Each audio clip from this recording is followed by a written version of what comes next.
प्यारे बच्चों, कोविड-19 के कारण आप सभी अपने अपने घरों में रहकर ही अपनी पढ़ाई कर रहे हैं। ऐसे समय में आप अपनी पढ़ाई को रोचक तरीके से सीख समझ सकें, इसके लिए झारखंड सरकार द्वारा प्रस्तुत किया जा रहा है हमारा दूरदर्शन हमारा विद्यालय कार्यक्रम। इसके माध्यम से आप प्रत्येक दिन सोमवार से शुक्रवार तक पूर्वाह्न 10 से 12 तथा अपराह्न 1 से 2 बजे तक अपनी अपनी कक्षाओं के अनुरूप कार्यक्रम देख सकेंगे।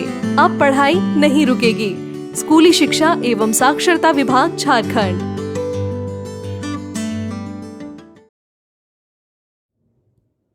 नमस्ते दोस्तों, आज के इस वीडियो में हम दूरदर्शन के माध्यम से क्लास 10 और क्लास 12 की पढ़ाई करेंगे। तो चलिए देखते हैं कि आज हम क्या पढ़ेंगे। क्लास 10 में हम सामाजिक विज्ञान विषय में मुद्रा और साख भाग 1 पढ़ेंगे और इंग्लिश में a tiger in the zoo पढ़ेंगे। वहीं क्लास 12 में रसायन विज्ञान विषय में रासायनिक बालगतिकी भाग 2 और भाग 3 पढ़ेंगे और जीव विज्ञान विषय में जनन स्वास्थ्य की शुरुआत करेंगे। इन सभी वीडियो के साथ हम रोचक प्रश्नों को भी बनाएंगे और उनके जवाब भी देखेंगे। दोस्तों, आप सबसे उम्मीद है कि आपने अपनी कॉपी और कलम अपने साथ रखी होगी और आप सभी पाठ को पढ़ने के क्रम में ज़रूरी बातों को नोट भी करते जाएंगे। तो चलिए शुरू करते हैं आज का एपिसोड। हेलो दोस्तों, स्वागत है आपका अर्थशास्त्र की इस स्मार्ट क्लास में। दोस्तों, आज हम अर्थशास्त्र के पाठ 3 को पढ़ेंगे, जिसका नाम है मुद्रा एवं साख। दोस्तों, ये इस पाठ का भाग 1 है। तो चलिए देखते हैं आज इस वीडियो लेक्चर में हम क्या क्या सीखेंगे। दोस्तों, इस वीडियो लेक्चर में हम सबसे पहले वस्तु विनिमय प्रणाली के बारे में जानेंगे।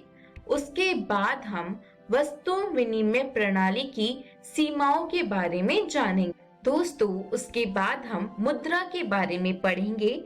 हम जानेंगे कि मुद्रा विनिमय का एक माध्यम कैसे है। उसके बाद हम मुद्रा के आधुनिक रूपों के बारे में पढ़ेंगे। हम जानेंगे मुद्रा के आधुनिक रूपों में क्या क्या चीज शामिल है।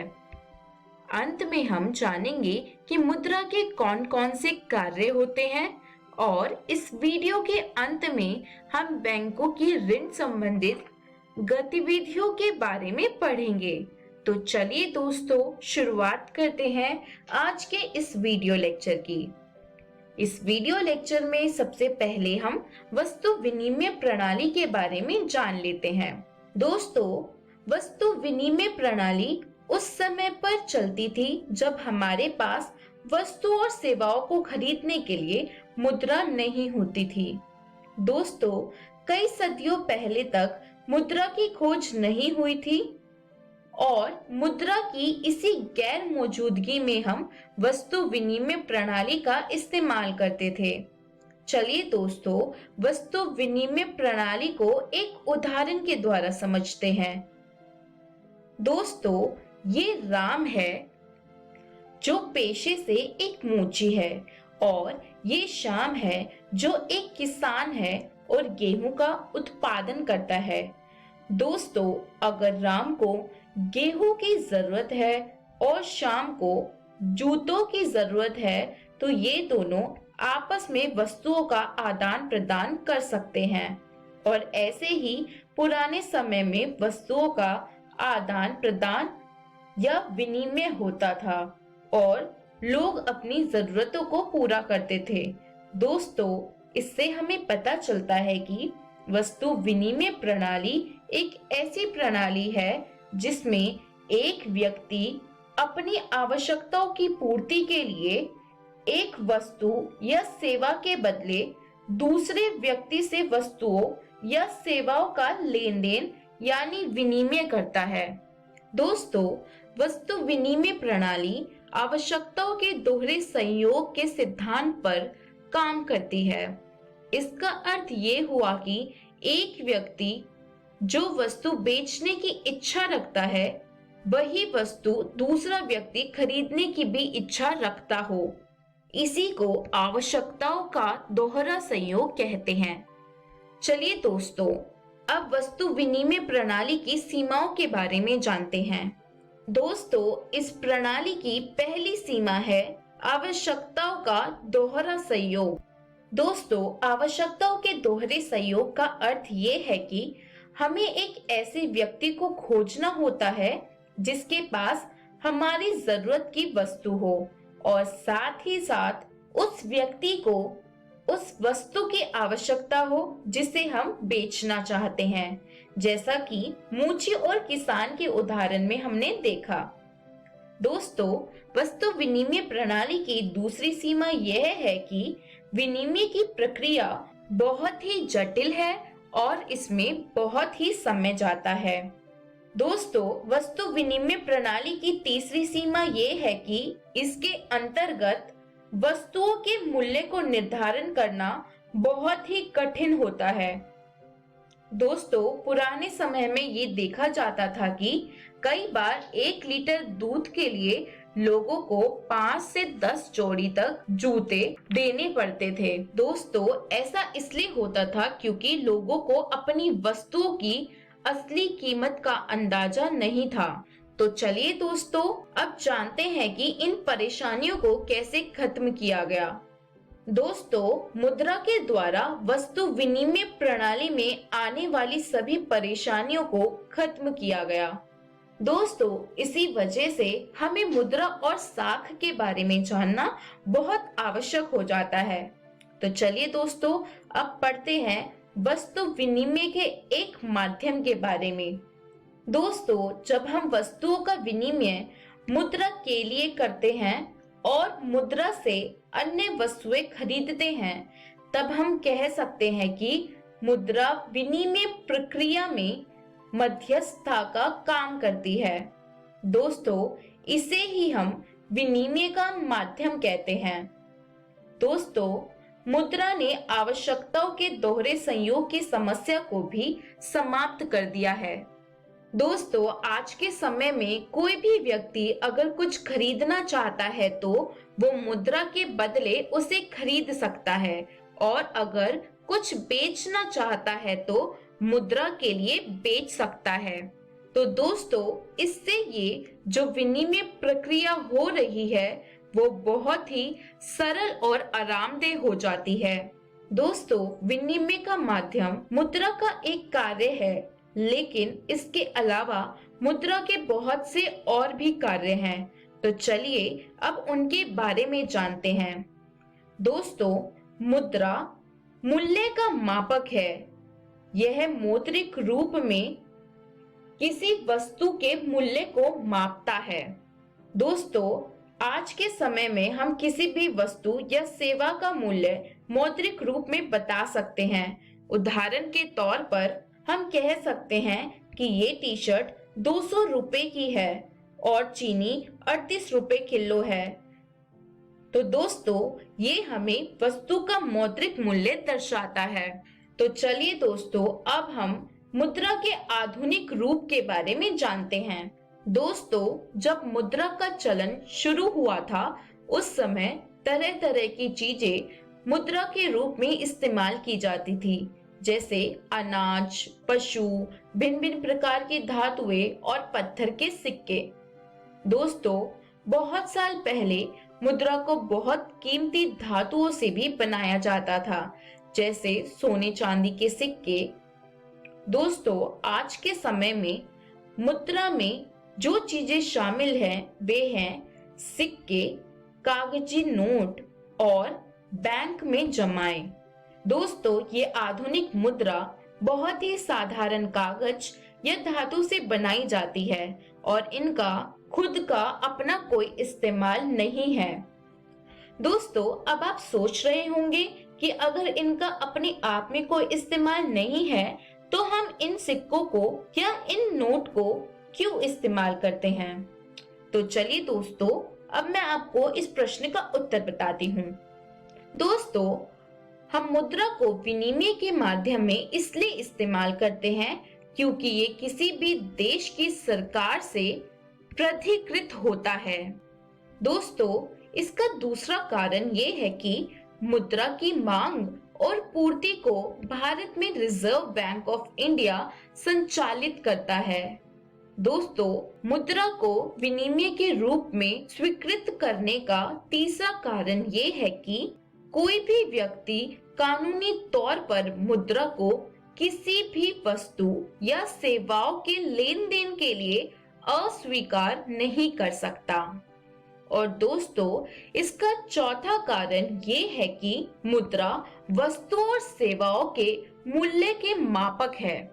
दोस्तों, हमने ये जाना कि मुद्रा में सिक्के, नोट और बैंकों में निक्षेप शामिल है। तो चलिए दोस्तों, जानते हैं बैंकों में निक्षेप के बारे में। दोस्तों, लोग मुद्रा को बैंकों में निक्षेप के रूप में रखते हैं। लोगों को रोजमर्रा की आवश्यकताओं के लिए कुछ ही करेंसी की जरूरत होती है और वो अपनी बची हुई मुद्रा को बैंक में जमा कर देते हैं। दोस्तों, लोग अपने नाम से एक खाता खोलकर अपनी बची हुई राशि को बैंक में जमा कर देते हैं और बैंक इस मुद्रा को स्वीकार भी करते हैं और बैंकों में जमा इस राशि पर लोगों को सूद भी देते हैं। दोस्तों, लोग अपनी आवश्यकताओं के अनुसार इस राशि को अपने खाते से मांग के जरिए निकाल भी सकते हैं। इसीलिए इस राशि को मांग जमाए कहा जाता है। दोस्तों, ये तो थी बैंक की मांग जमाए। चलिए अब जानते हैं कि चेक क्या होते हैं। दोस्तों, चेक मांग जमा की एक सुविधा है। यह सुविधा चेक को मुद्रा का महत्वपूर्ण लक्षण प्रदान करती है। दोस्तों, आपने जरूर नकद की बजाय चेक से भुगतान के बारे में सुना होगा। दोस्तों, चेक से भुगतान के लिए भुगतानकर्ता जिसका किसी बैंक में खाता है वह एक निश्चित रकम के लिए चेक काटता है और किसी अन्य व्यक्ति को भुगतान के तौर पर दे देता है। दोस्तों, चेक एक ऐसा कागज होता है जो किसी बैंक को किसी व्यक्ति के खाते से चेक पर लिखे गए नाम किसी दूसरे व्यक्ति, जैसे कि इस चेक में रमेश कुमार लिखा है, उस व्यक्ति को एक खास रकम, जैसे कि इस चेक पर 10,000 रुपए लिखी है, वो रकम रमेश कुमार को भुगतान के रूप में देने का आदेश देता है। चलिए दोस्तों, अब बैंकों की ऋण संबंधी गतिविधियों के बारे में जानते हैं।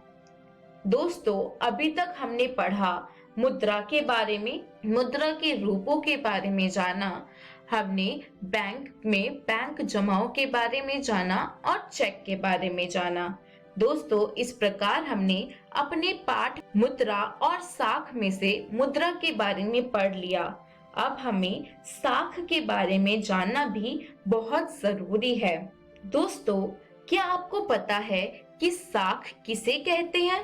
दोस्तों, साख या ऋण से हमारा तात्पर्य एक सहमति से है जहां साहूकार कर्जदार को धन, वस्तुएं या सेवाएं मुहैया कराता है और बदले में भविष्य में कर्जदार से भुगतान करने का वादा लेता है। दोस्तों, ये कर्ज कोई व्यक्ति भी दे सकता है, जैसे साहूकार, जमींदार और कोई रिश्तेदार, या फिर ये कर्ज कोई बैंक या कोई वित्तीय संगठन भी लोगों को दे सकता है। दोस्तों, हमने अभी कुछ देर पहले ये पढ़ा था कि जमाकर्ता बैंक में अपना पैसा जमा करते हैं और इसके बदले में उन्हें बैंक ब्याज देता है। दोस्तों, बैंक इस जमा राशि का कुछ हिस्सा अपने पास दैनिक लेन देन की गतिविधियों के लिए रख लेता है और बाकी का पैसा वो कर्जदारों को ऋण के रूप में दे देता है। दोस्तों, कर्जदार इस ऋण पर बैंकों को कुछ ब्याज देते हैं और दोस्तों, इन दोनों ब्याज दर के बीच का अंतर ही बैंक की आय कहलाता है। यानी कि दोस्तों, जिस ब्याज दर पर कर्जदारों को ब्याज दिया जाता है और जो ब्याज दर बैंक जमाकर्ता को देता है उसके बीच का अंतर ही बैंकों की आय का मुख्य स्रोत होता है। दोस्तों, इसी के साथ हमारा आज का ये वीडियो लेक्चर समाप्त होता है। तो चलिए दोस्तों, जानते हैं आज के इस वीडियो लेक्चर में हमने क्या सीखा। दोस्तों, इस वीडियो में सबसे पहले हमने वस्तु विनिमय प्रणाली के बारे में जाना। उसमें हमने जाना कि वस्तु विनिमय प्रणाली वो प्रणाली होती है जिसके अंदर वस्तुओं का वस्तुओं के साथ ही लेन देन होता है। दोस्तों, उसके बाद हमने वस्तु विनिमय प्रणाली की सीमाओं के बारे में जाना, जिसमें हमने दोहरे संयोग की समस्या के बारे में जाना। उसके बाद हमने ये जाना कि वस्तु विनिमय प्रणाली में बहुत समय लगता है और ये बहुत ही जटिल प्रक्रिया है। दोस्तों, उसके बाद हमने जाना कि मुद्रा क्या होती है और मुद्रा को एक विनिमय का माध्यम कैसे कहा जाता है। दोस्तों, उसके बाद हमने मुद्रा के आधुनिक रूप देखे, जिसमें हमने जाना कि सिक्के, बैंकों में निक्षेप और नोट मुद्रा के आधुनिक रूप है। दोस्तों, उसके बाद हमने मुद्रा के कार्यों के बारे में जाना और अंत में हमने बैंकों की ऋण संबंधी गतिविधियों के बारे में जाना। दोस्तों, मैं आशा करती हूँ आपको आज का ये वीडियो लेक्चर बहुत अच्छे से समझ आया होगा। इस वीडियो लेक्चर को और अच्छे से पढ़ने और समझने के लिए अपनी एनसीईआरटी की बुक से इस पाठ को जरूर पढ़ें। दोस्तों, अगले वीडियो लेक्चर में हम ऋण के सकारात्मक भूमिका के बारे में जानेंगे। हम जानेंगे कि ऋण के क्या क्या सकारात्मक प्रभाव होते हैं। उसके बाद हम ऋण की नकारात्मक भूमिका के बारे में जानेंगे और दोस्तों, सबसे अंत में हम साख के स्रोतों के बारे में पढ़ेंगे, जिसमें हम औपचारिक और अनौपचारिक स्रोतों के बारे में चर्चा करेंगे। दोस्तों, यहीं पे ये वीडियो लेक्चर समाप्त होता है। अब मेरी आपसे मुलाकात होगी अगले वीडियो लेक्चर में, और अगली वीडियो लेक्चर तक के लिए बाय बाय।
हेलो दोस्तों, कैसे हो?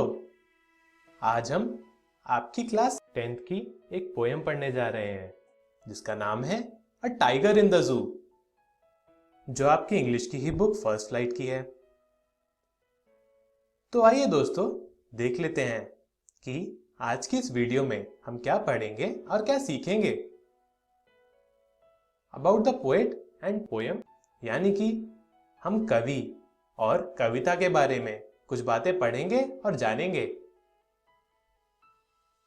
A tiger in the zoo, और हम a tiger in the zoo कविता पढ़ेंगे। तो दोस्तों, हम पोएट यानी कवि के बारे में कुछ बातें पढ़ लेते हैं और जान लेते हैं। पोएट का नाम जॉर्ज लेस्ली नॉरिस था। उनका बर्थ 21 मई 1921 को हुआ था और उनकी डेथ 6 अप्रैल 2006 में हुई थी। उनकी फर्स्ट पोयम, मतलब उनकी पहली कविता, 1938 में पब्लिश हुई थी। उन्होंने कई एकेडमिक इंस्टीट्यूशंस में भी पढ़ाया हुआ था, मतलब वो एक टीचर भी थे। दोस्तों, अब हम कविता के बारे में कुछ बातें पढ़ लेंगे और जान लेंगे, जिससे हमें कविता पढ़ने में और समझने में बहुत आसानी होगी। दोस्तों, ये पोयम एक कॉन्ट्रास्ट दिखाती है, यानी एक कंपैरिजन दिखाती है दो टाइप्स के टाइगर्स के बीच, यानी दो तरीके के शेरों के बीच। एक जो जू में बंद होता है, कैद होता है, और दूसरा जो अपने नेचुरल हैबिटेट में होता है, यानी अपने प्राकृतिक वास में होता है, खुला होता है और आज़ाद होता है। दोस्तों, ये पोयम मूव करती है जू से जंगल की तरफ और वापस आ जाती है जू में, यानी कि पोएट ने ये कविता कुछ इस तरह लिखी है कि ये कंपैरिजन दिखाती है, जू से स्टार्ट होते हुए जंगल के टाइगर पर आती है और फिर जू के टाइगर पर ही खत्म हो जाती है। दोस्तों, अब हम बिना किसी देरी के ये पोयम यानी ये कविता शुरू करते हैं। पोएट ने कुछ इस तरह लिखा है, He stalks in his vivid stripes the few steps of his cage, on pat of velvet quite in his quite rage। इसका मतलब है, टाइगर की बॉडी के ऊपर विविड स्ट्राइप्स होती हैं, यानी गहरी और चमकदार धारियां होती हैं, और वो स्टॉक करते हुए चुपचाप धीरे धीरे चलता है अपने केज में। फ्यू स्टेप्स, मतलब वो कुछ ही स्टेप्स चल पाता है अपने केज के। जितना बड़ा उसका केज होता है वो उतना ही चल पाता है। उसके पैरों के नीचे के हिस्से को वेलवेट पैड कहा गया है, जिस पर टाइगर चलता है, और वो बहुत गद्देदार होता है। टाइगर क्वाइट रेज में चलता है, यानी कि ऊपर से तो वो बहुत शांत है, पर अंदर से टाइगर बहुत परेशान है और गुस्से में है, क्योंकि वो बंद है और कैद है। दोस्तों, अब हम इस पैसेज की राइमिंग स्कीम देखेंगे। राइमिंग स्कीम हमेशा हर लाइन के आखिरी वर्ड के हिसाब से निकाली जाती है, उनकी प्रोनाउंसिएशन और उनकी राइमिंग देखकर। पहले वर्ड को हमेशा ए दिया जाता है, मतलब ए अल्फाबेट दिया जाता है, और उसकी राइमिंग के हिसाब से बाकी के जो भी अल्फाबेट मैच करेंगे उसको भी हम ए दे देंगे। इन चारों को हम एक एक करके एक दूसरे के साथ मैच करने की कोशिश करेंगे और देखेंगे कि कौन सा राइम हो रहा है और कौन सा नहीं। दोस्तों, इस पैसेज की राइमिंग स्कीम तो है ए बी सी बी। आइए इसको चेक भी कर लेते हैं। स्ट्राइप्स, केज, केज, स्ट्राइप्स, ये दोनों तो मैच नहीं हो रहे हैं।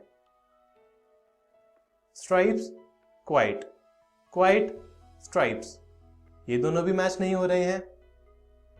रेज, स्ट्राइप्स, स्ट्राइप्स, रेज, ये दोनों भी मैच नहीं हो रहे हैं। केज, रेज, दोस्तों ये दोनों मैच हो रहे हैं, तो इन दोनों को हमने बी दे दिया। जैसे मैंने आपको बताया, हम इन दोनों को ए अल्फाबेट नहीं दे सकते क्योंकि वो स्ट्राइप्स के साथ मैच नहीं हो रहे हैं। क्वाइट किसी के साथ भी मैच नहीं हो रहा है, इसलिए हमने उसको सी अल्फाबेट दे दिया।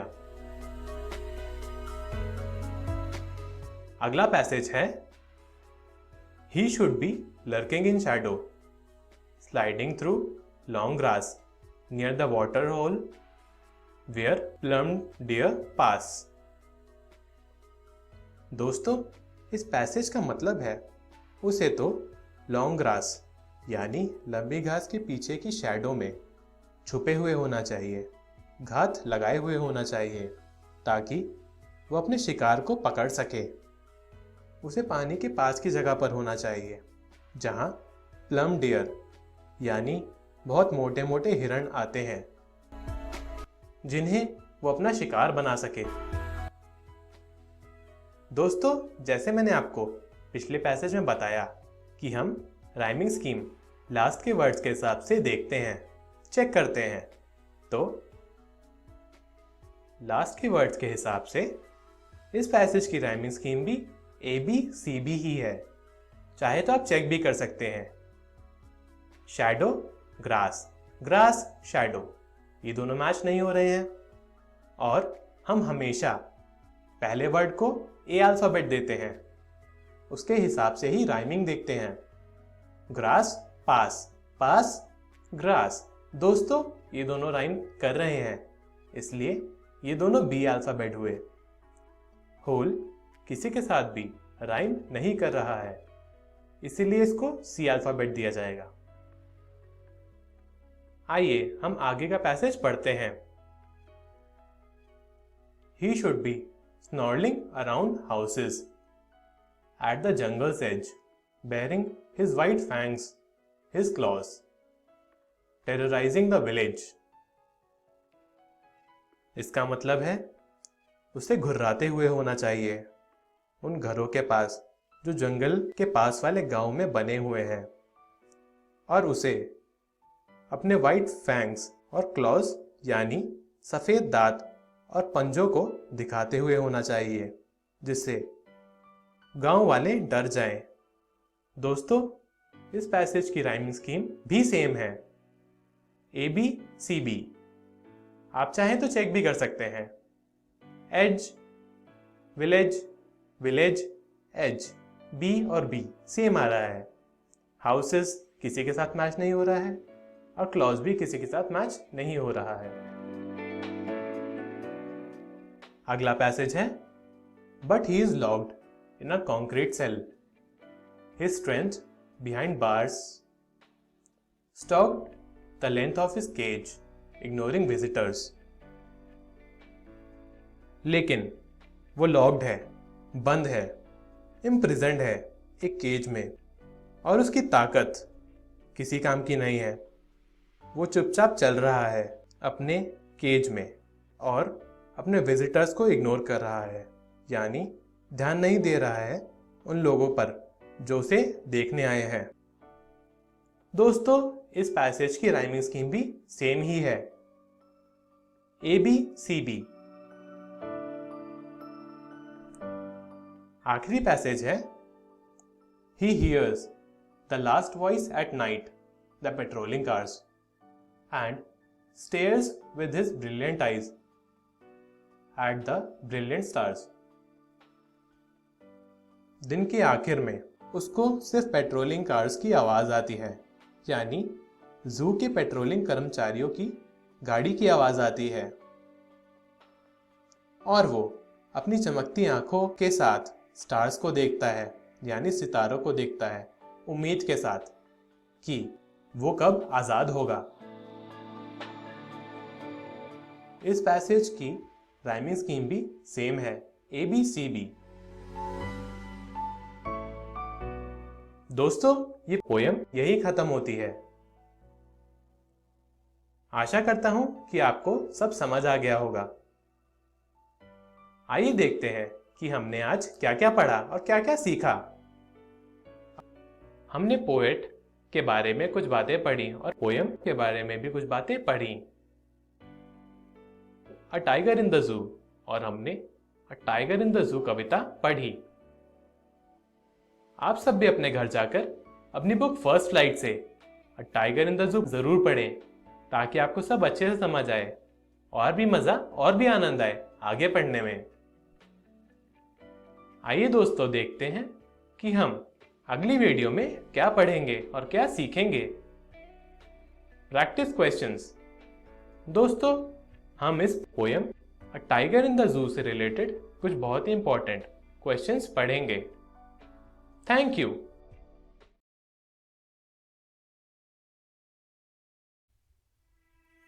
नमस्कार दोस्तों, आज हम रासायनिक बलगतिकी का दूसरा भाग शुरू करने जा रहे हैं।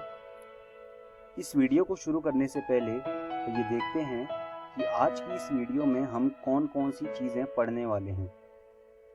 आज की इस वीडियो में सबसे पहले हम वेग स्थिरांक की इकाइयों के बारे में पढ़ने वाले हैं। उसके बाद हम वेग समीकरण के बारे में पढ़ेंगे। तो आइए शुरू करते हैं वेग स्थिरांक की इकाइयाँ। ये कोई एक अभिक्रिया है।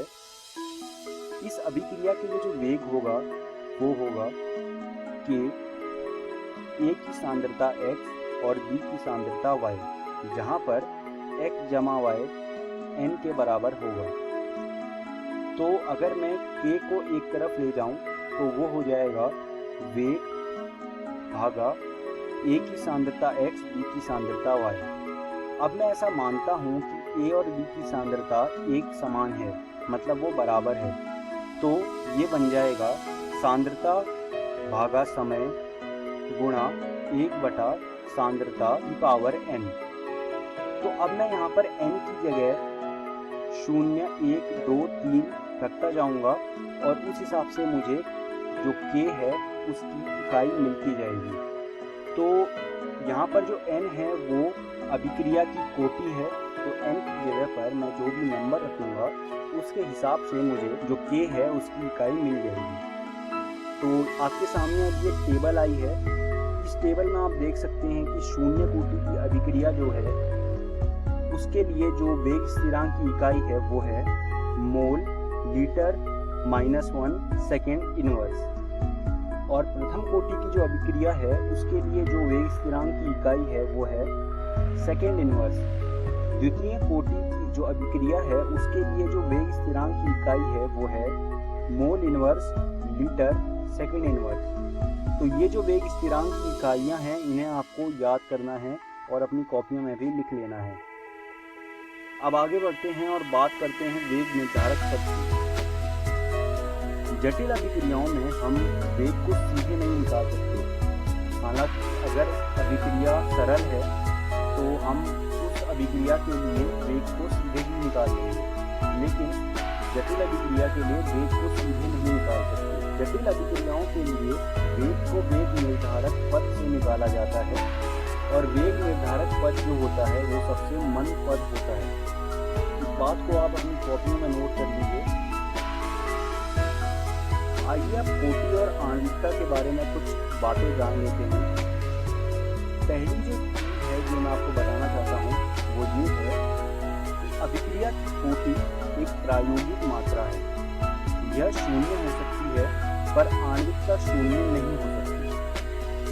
दूसरी जो चीज़ है वो ये है कोटि प्राथमिक एवं जटिल दोनों प्रकार की अभिक्रियाओं पर लागू होती है, पर आणविकता केवल प्राथमिक अभिक्रिया के लिए ही परिभाषित होती है। ये दोनों बातें आप अपनी कॉपियों में लिख लीजिए। अब आगे बढ़ते हैं वेग समीकरण। वेग समीकरण हम दो तरह की अभिक्रियाओं के लिए पढ़ेंगे। पहला शून्य कोटि की अभिक्रियाओं के लिए, दूसरा प्रथम कोटि की अभिक्रियाओं के लिए। तो शुरू करते हैं शून्य कोटि की अभिक्रियाओं से। मान लीजिए कि ये एक अभिक्रिया है जो शून्य कोटि की है। इसके लिए -dr/dt बराबर A, R की सांद्रता 0 शून्य इसलिए क्योंकि ये शून्य कोटि की अभिक्रिया है, तो R की सांद्रता की पावर शून्य यहाँ पर 1 हो जाएगा, तो ये बन जाएगा -dr/dt बराबर k। तो dr बराबर -k/dt। तो यहाँ पर क्या होगा, हमने यहाँ पर अदला बदली करी है और उससे dr बराबर -k/dt आया है। अब अगर हम आगे समाकलन करेंगे तो r बराबर -kt प्लस i आ जाएगा। जब t बराबर 0 होगा तो i की जो मात्रा होगी वो हो जाएगी r0।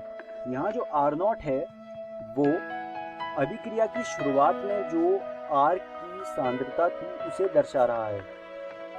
तो शून्य कोटि अभिक्रिया का वेग समीकरण निम्न होगा, r बराबर -kt प्लस r0। तो ये जो है शून्य कोटि अभिक्रिया का वेग समीकरण होगा। तो आइए देखते हैं कि शून्य कोटि अभिक्रिया का जो ग्राफ बनता है वो कैसा बनता है। आप देख सकते हैं y एक्सिस पर r की सांद्रता है और x एक्सिस पर समय है। तो r0 से जो है अभिक्रिया शुरू हुई और धीरे धीरे नीचे जाती गई, और ये जो आप ग्राफ देख रहे हैं ये ग्राफ एक सीधी रेखा का रूप ले रहा है। आपने देखा होगा कि जो पीछे समीकरण आया था वो एक सीधी रेखा का समीकरण था, और उस समीकरण में जो ढाल था वो -k था। तो यहाँ पर भी आप देख सकते हैं जो ढाल है वो -k है। तो इस ग्राफ को आप अपनी कॉपियों में बना लीजिए और इसको याद भी कर लीजिए। तो अब हम इस वीडियो के अंत में आ गए हैं। तो आइए देखते हैं कि आज की इस वीडियो में हमने क्या सीखा। सबसे पहले हमने वेग स्थिरांक की इकाइयों के बारे में पढ़ा, उसके बाद हमने वेग समीकरण के बारे में पढ़ा, हमने शून्य कोटि अभिक्रिया के वेग समीकरण के बारे में पढ़ा। मैं उम्मीद करता हूँ आपको मेरी पढ़ाई की चीज़ें समझ आई होंगी। आप इन चीज़ों को NCERT रसायन विज्ञान भाग 1 से पढ़ लीजिएगा और इन पर कुछ प्रश्न भी हल कर लीजिएगा। अगली वीडियो में हम लोग वेग समीकरण के बारे में पढ़ेंगे, उसके बाद हम अभिक्रिया की अर्धायु के बारे में पढ़ेंगे, और आखिरी में हम छठम प्रथम कोटि की अभिक्रिया के बारे में पढ़ेंगे। धन्यवाद दोस्तों।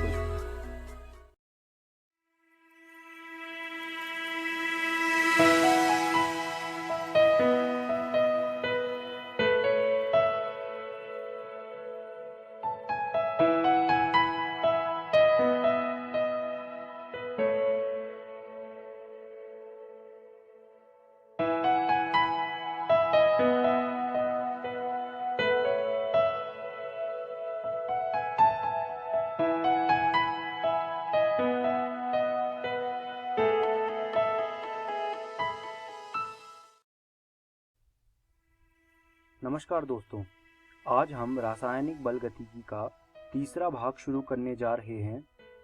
वीडियो को शुरू करने से पहले आइए देखते हैं कि आज की इस वीडियो में हम कौन कौन सी चीज़ों के ऊपर बात करने वाले हैं।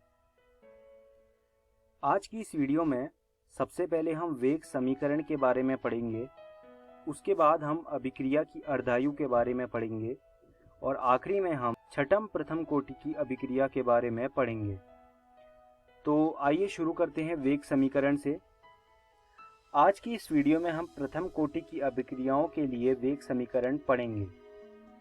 ये आपके सामने एक अभिक्रिया है जो R से P जा रही है। R यहाँ पर अभिकारक हैं, तो इसके लिए -dr/dt होगा कि R की पावर 1। तो R की पावर 1 तो R ही होगा, तो हम इसमें थोड़ा अदला बदली करेंगे और dr/r बराबर हो जाएगा -k/dt के। जब हम इसका समाकलन करेंगे तो ये बन जाएगा ln r बराबर -kt प्लस i। अब हमें यहाँ पर इस i की वैल्यू निकालनी है, उसके लिए हम t को 0 के बराबर रखेंगे। जब t 0 के बराबर होगा तो i की जो वैल्यू होगी वो ln r0 होगी। तो इस हिसाब से प्रथम कोटि अभिक्रिया का वेग समीकरण निम्न होगा, ln r बराबर -kt प्लस ln r0। अगर हम इसको थोड़ा और अच्छे से लिखना चाहें तो कुछ इस प्रकार लिख सकते हैं। हम थोड़ा अदला बदली करके ln r minus ln r not बराबर माइनस KT लिखेंगे। फिर वहाँ पर log की जो प्रॉपर्टी है वो लगाएंगे, तो वो बन जाएगा ln r upon r not बराबर माइनस KT। जब हम दोनों तरफ एंटी लॉग लगाएंगे तो r अपॉन r नॉट बन जाएगा e की पावर माइनस KT और r बराबर r नॉट e की पावर माइनस KT। तो ये एक बहुत ही महत्वपूर्ण सूत्र है जो आखिरी में आया हमारे पास, तो आप इसको अपनी कॉपियों में लिख लीजिए। प्रथम कोटि की अभिक्रियाओं के लिए जो ग्राफ बनता है वो कुछ ऐसा बनता है। ये ग्राफ ln r और t के बीच में बना है और इसकी जो ढाल है वो माइनस k है। ये ग्राफ ln r नॉट से शुरू हुआ है और जैसे जैसे समय बढ़ता जा रहा है ये ग्राफ ढलता जा रहा है। आप इस ग्राफ को अपनी कॉपियों में बना लीजिए। उसके बाद बात करते हैं शून्य कोटि अभिक्रिया के लिए अर्धायु। अर्ध आयु वो समय होता है जिसमें हमारा जो अभिकारक है वो अपनी शुरुआती मात्रा के आधे मात्रा में पहुंच जाता है। तो अगर हमें शून्य कोटि अभिक्रिया के लिए अर्धायु निकालनी है तो वो हम कुछ इस प्रकार निकालेंगे। शून्य कोटि अभिक्रिया के लिए जब अर्धायु होगी उस समय पर जो R की सांद्रता है वो 1/2 R नॉट हो जाएगी, मतलब आधी हो जाएगी। तो इस हिसाब से K बराबर R not minus 1/2 R not divide T half. T half जो है ये अर्धायु को दर्शाता है। जब हम इसको और हल करेंगे तो K बराबर हो जाएगा R not upon 2 upon T half. तो अगर इसको हम और हल करेंगे तो इससे बन जाएगा T हाफ बराबर R नॉट अपॉन 2K। तो आप इस चीज़ को नोट कर लीजिए अपनी कॉपियों में। अब बात करते हैं प्रथम कोटि अभिक्रिया के लिए अर्धायु। प्रथम कोटि अभिक्रिया के लिए जब अर्धायु होगी उस समय पर जो R की वैल्यू होगी वो हो जाएगी R नॉट बाई 2। तो अब K बराबर 2.303 upon T log R not upon R। हमें यहाँ पर R की वैल्यू रखनी है जो कि है R नॉट अपॉन 2। तो K बराबर हो जाएगा 2.303 अपॉन T हाफ लॉग 2। जब हम इस पूरे को हल करेंगे तो ये कुछ आएगा T हाफ बराबर 0.693 अपॉन K। तो ये प्रथम कोटि अभिक्रिया के लिए अर्धायु होती है। शून्य कोटि अभिक्रिया के लिए T हाफ जो होता है वो R नॉट के समानुपाती होता है तथा प्रथम कोटि की अभिक्रिया के लिए T हाफ का मान R नॉट पर निर्भर नहीं करता। अब बात करते हैं छठम प्रथम कोटि की अभिक्रिया के बारे में। आपके सामने अभी एक अभिक्रिया है। इस अभिक्रिया में पानी और एथिल एसीटेट मौजूद है अभिकारक के तौर पर। यहाँ पर पानी की उच्च सांद्रता है।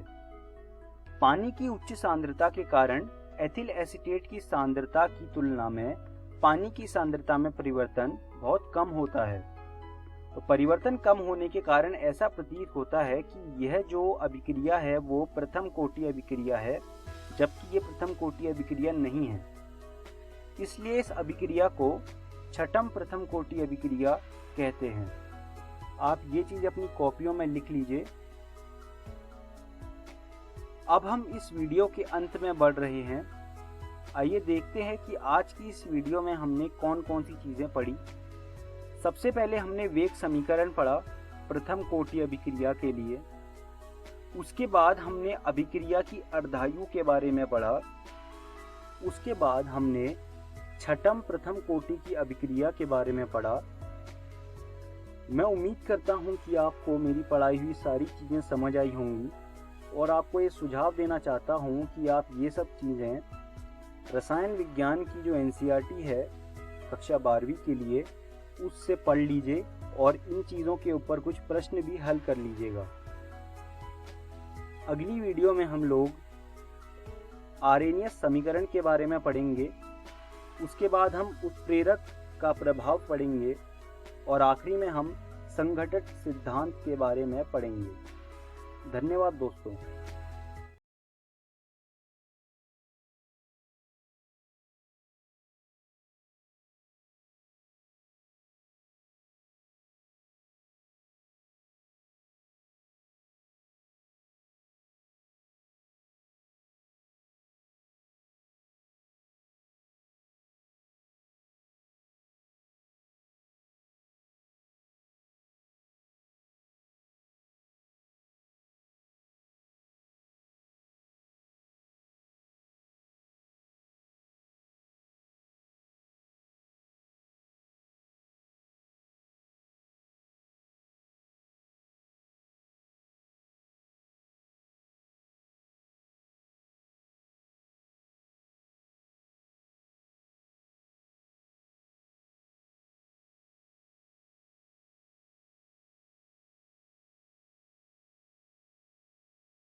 हेलो दोस्तों, जीव विज्ञान के इस वीडियो में आपका स्वागत है।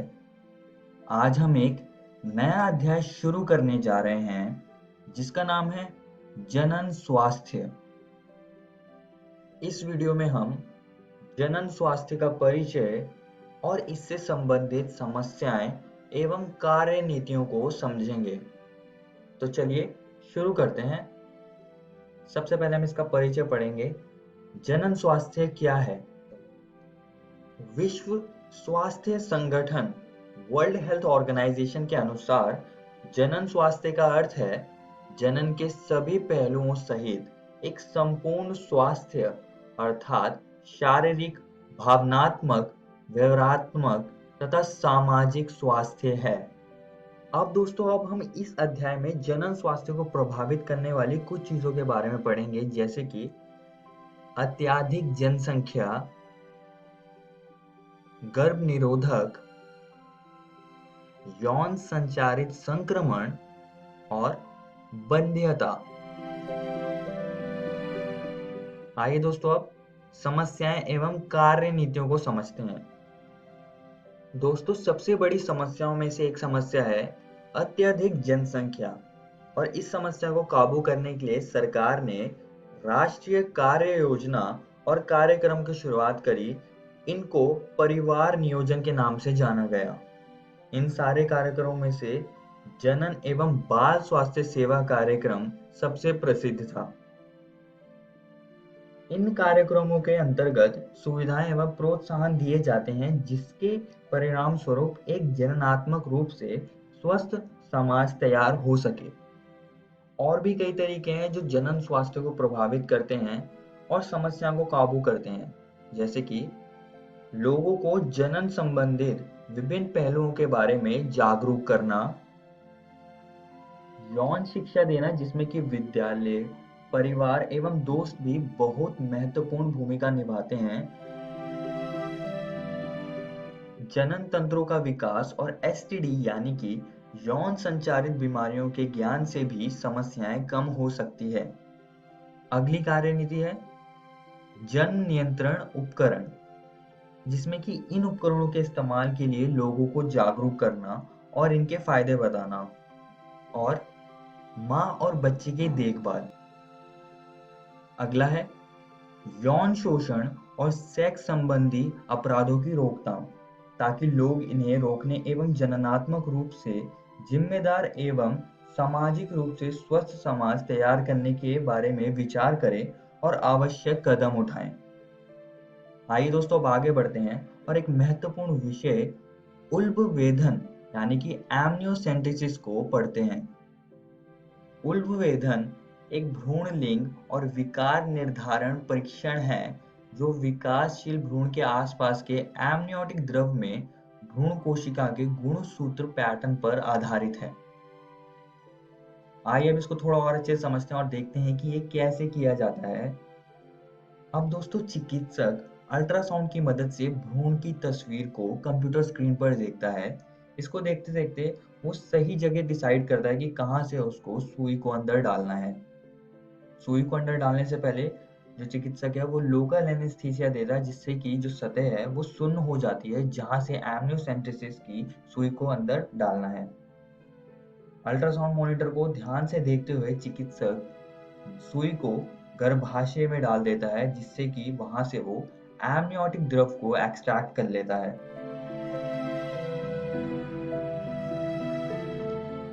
ये एमनियोटिक द्रव आगे टेस्टिंग के लिए जाता है जिससे कि कई सारी चीजें पता चलती हैं जैसे कि जन्म दोष, आनुवांशिक विकार और भ्रूण का लिंग। अब दोस्तों कुछ लोग इस तकनीक का गलत इस्तेमाल भी करते हैं तो अब हम उसको पढ़ेंगे इसके दुरुपयोगों के बारे में। इसका उपयोग सामान्य कन्या भ्रूण को मारने के लिए किया जा रहा है, इसलिए कन्या भ्रूण हत्या से बचने के लिए इसे कानूनी रूप से प्रतिबंधित कर दिया गया है। तो ये चीज आप सभी को याद रखनी है। आइए अब आगे बढ़ते हैं और अत्यधिक जनसंख्या को थोड़ा और अच्छे से समझते हैं। अब दोस्तों पिछले कुछ सालों में जो विश्व की जनसंख्या है वो उसमें विस्फोट हुआ है, वो काफी तेजी से बढ़ी है। और अगर आप अभी की जनसंख्या के बारे में बात करें तो अभी टोटल 7.7 अरब की जनसंख्या है जो कि बहुत ही ज्यादा है और आगे आने वाले समय में और भी ज्यादा बढ़ने वाली है। और अगर हम प्रतिशत में बात करें तो भारत और चाइना की जनसंख्या सबसे ज्यादा है। अब इन जनसंख्या बढ़ने का भी कुछ कारण होगा तो अब हम उस कारण को समझेंगे। सबसे पहला है बेहतर जीवन दशाओं के साथ व्यापक स्वास्थ्य सुविधाएं जनसंख्या वृद्धि में विस्फोटक प्रभाव डालती हैं। प्रजनन ज्ञान की कमी से भी अत्यधिक जनसंख्या होती है यानी कि जनसंख्या बढ़ती है इससे भी। मृत्यु दर में तीव्र गिरावट तथा मातृ मृत्यु दर यानी कि मैटरनल मोर्टिलिटी रेट एवं शिशु मृत्यु दर यानी कि इन्फैंट मोर्टिलिटी रेट में कमी के साथ साथ जन्म आयु के लोगों की संख्या में वृद्धि हो रही है, जिसके कारण से भी जनसंख्या वृद्धि हो रही है। आइए दोस्तों अब आगे बढ़ते हैं और जनसंख्या पर नियंत्रण के उपाय को समझते हैं, जिसमें कि सबसे पहला उपाय है शिक्षा, दूसरा है विवाह योग्य आयु और तीसरा है परिवार नियोजन। अब शिक्षा वाले में हम लोगों को छोटे परिवार होने के फायदे के बारे में जागरूक कर सकते हैं और विवाह योग्य आयु हम उनकी निर्धारित कर सकते हैं, जैसे कि पुरुष में 21 वर्ष और महिलाओं में 18 वर्ष की आयु है विवाह योग्य। और परिवार नियोजन में जिसमें कि जन्म नियंत्रण उपकरण का इस्तेमाल आता है। इस वीडियो में हमने जनन स्वास्थ्य के बारे में पढ़ा और इससे संबंधित समस्याएं एवं कार्य नीतियों को समझा और साथ ही में हमने उल्बवेधन यानी कि एमनियोसेंटेसिस को भी पढ़ा। और दोस्तों मैं आप सभी को एक और बात बताना चाहता हूँ कि आज हमने आपकी एनसीईआरटी किताब के ये 2 टॉपिक्स को खत्म कर लिया है। आप इनको जरूर घर से किताब से पढ़कर आइएगा। अगली वीडियो में हम जन नियंत्रण के तरीके और सगर्भता का चिकित्सीय समापन को समझेंगे। धन्यवाद।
हेलो दोस्तों, आशा है आप सबको आज पाठ पढ़ के बहुत मज़ा आया होगा।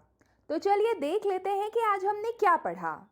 आज क्लास 10 में हमने सामाजिक विज्ञान विषय में मुद्रा और साख भाग 1 पढ़ा और इंग्लिश में a tiger in the zoo की शुरुआत की। वहीं क्लास 12 में रसायन विज्ञान विषय में रासायनिक बालगतिकी भाग 2 और 3 पढ़ा और जीव विज्ञान विषय में जनन स्वास्थ्य की शुरुआत की और इन वीडियो पर आधारित रोचक प्रश्नों को भी बनाया। अब देखते हैं दोस्तों कि हम कल क्या पढ़ेंगे। दोस्तों, क्लास 10 में हम गणित विषय में त्रिभुज भाग 5 पढ़ेंगे और हिंदी में जयशंकर प्रसाद भाग 1 और 2 पढ़ेंगे। वहीं क्लास 12 में गणित में सातत्य तथा अवकलनीयता भाग 7 और 8 पढ़ेंगे और भौतिक विज्ञान में विद्युत धारा भाग 5 की पढ़ाई करेंगे। इस प्रसारण से संबंधित सुझाव, अपने प्रश्न इत्यादि आप हमें jcertrg@gmail.com तथा टोल फ्री नंबर 1800 5728 585 पर संपर्क कर सकते हैं।